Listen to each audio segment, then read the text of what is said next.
A group of 28 premature babies arrived in Egypt today. They were evacuated from Gaza's largest hospital.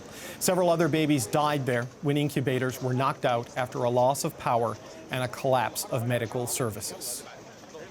As fighting intensifies around hospitals in Gaza's north, Doctors Without Borders says its teams are under fire. Joseph Belliveau is Executive Director of Doctors Without Borders here in Canada, and he joins us now. Joseph, welcome back to the show. Thanks for having me, David. I want to start there, if I can, on the whole issue of doctors being under fire, because we do know that a Doctors Without Borders clinic near Al-Shifa Hospital came under fire this morning. How many people do you have sheltering there? What can you tell us about this incident? Yeah, we have about 20 people sheltering in that particular facility. Maybe just to back up, just to give this a little bit of context, because essentially for the last week and a half, healthcare services have basically ground to a halt in all of northern Gaza, and our teams, MSF, Doctors Without Borders colleagues, other medics and patients have simply gone into pure survival mode, just literally trying to dodge bullets, stay low, as Al-Shifa and other hospitals have come under direct and sustained fire. So on Saturday, we negotiated with both parties to conflict an agreement that we could evacuate a number of people, 137 people to be precise, in a convoy, five cars, a number of people also walking, very clearly marked with the MSF logo, very clearly visible. And we had a green light from both parties to conflict to evacuate this number of people.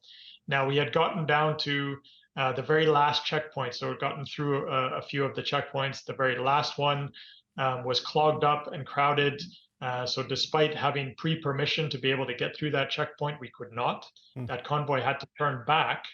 And on the way back, the convoy came under fire. One family member of an MSF colleague was killed in that incident, and another critically wounded. Now, those 5 cars and those people went back to try to find shelter as best that they could. And some of them went back to the MSF clinic that you just referred to. Now, as of today, that clinic has come under, this is a clinic that we were doing outpatient services for burn wounds, many of them, as you can imagine. That clinic, as of today, came under direct fire and was also burned. So it was literally in flames.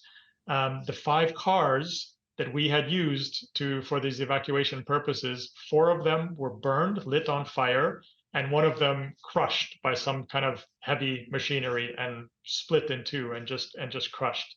So as you said, 20 people now holed up or they were holed up in this facility that is now on fire and has come under direct attack. So this situation of repeated violence and brutality and direct attacks on civilians and clearly marked humanitarian vehicles and medical spaces is absolutely egregious and off the charts. Oh, okay, there's a lot there in that answer. So you say it's under fire. Do you know who this is? Is this Hamas? Is it Islamic Jihad? Is it the Israel Defense Forces? Do you know who is shooting at this shelter?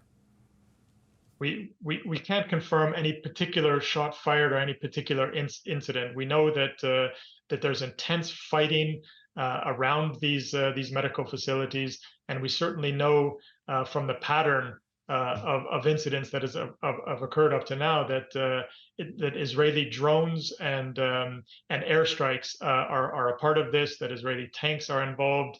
I can't confirm in this particular case who's firing shots and who's not firing shots, but we've certainly seen a repeated pattern here. And Joseph, when we say under fire, are we talking gunfire? Are we talking like machine guns, pistols? Or are we talking like RPGs? Are we talking airstrikes, rockets? What are we talking about there?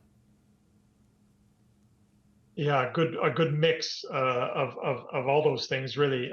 What we've heard most of over the last days are a sniper fire, and airstrikes and tank fire. So and this again, goes back to this past week when we've had staff and patients just cowed in corners inside of hospitals, trying to protect themselves. My colleague described how 2 nurses, two medic, not MSF, but nurses were shot because they got too near to an open space and were shot at.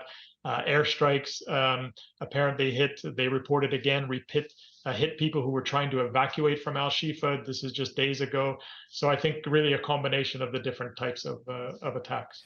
Since we last spoke, I know we spoke about your concerns about what's happening at Al-Shifa because of the presence of the IDF there and the concerns about people's safety. We've seen a series of videos being released by the Israel Defense Forces as proof, they say, that Hamas was operating out of this hospital and continues to operate in other hospitals. Does Doctors Without Borders have any response to that? I mean, how do we square this with the reassurances that we've had from others involved in this, that there was no meaningful Hamas presence or visible Hamas presence in any of these facilities?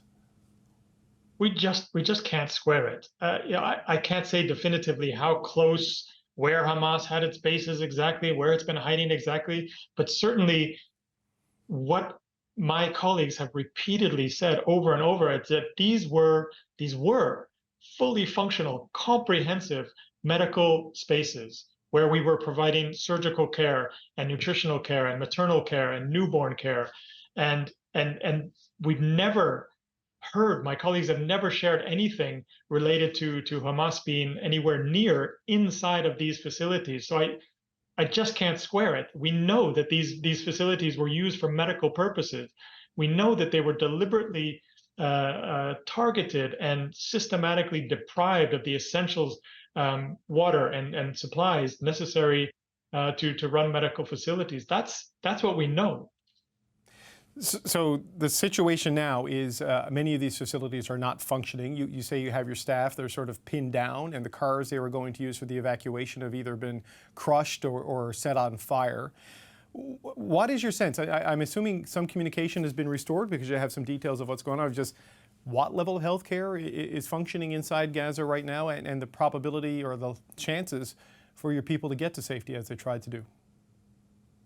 Yeah, and it just gets worse and worse, which is unimaginable.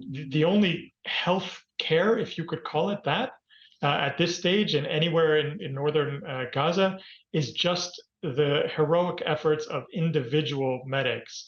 I think last time we spoke, David, I mentioned a colleague, a surgeon of ours who's taken 3 children who've lost their parent. This goes back to that acronym, Wounded Child, No Surviving Family, WCNSF. Taking those children under his wing, a couple of other medics just sort of working to treat wounds with whatever materials they can, be with their patients, try to get water to them if they can, but this is just sort of human to human. This is not within a functional health system. It's palliative in a way, right? It's offering comfort as best you can without actually providing healing, right?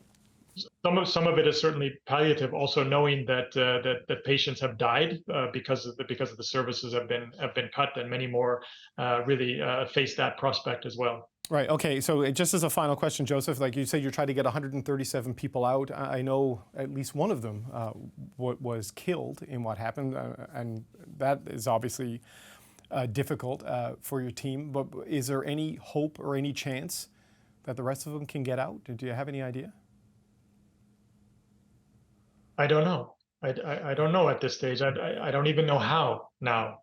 We don't have vehicles anymore. We know that even when we're getting the permissions, clearly it's still not safe. It's so I don't know what happens next. I mean, if you just look at this pattern of repeated attacks on civilians, a complete disregard for non-combatants in this conflict, the systematic targeting of the health facilities, clearly marked MSF vehicles, the deprivation of food and of water, and I don't know where it goes from here. As you know, we've called for a ceasefire. That almost sounds tiny compared to what's happening, but certainly we need this immediate ceasefire. We need the stop to the bomb so we can just even start to talk about evacuations again and start to talk about how you bring a measure of humanity back into a place where humanity has just been crushed. Joseph, I'm very sorry for the loss of the family member of one of your team, and I hope your team members are able to get to safety. Thanks again, Joseph Belliveau for Doctors Without Borders, for joining us today. Thank you, David.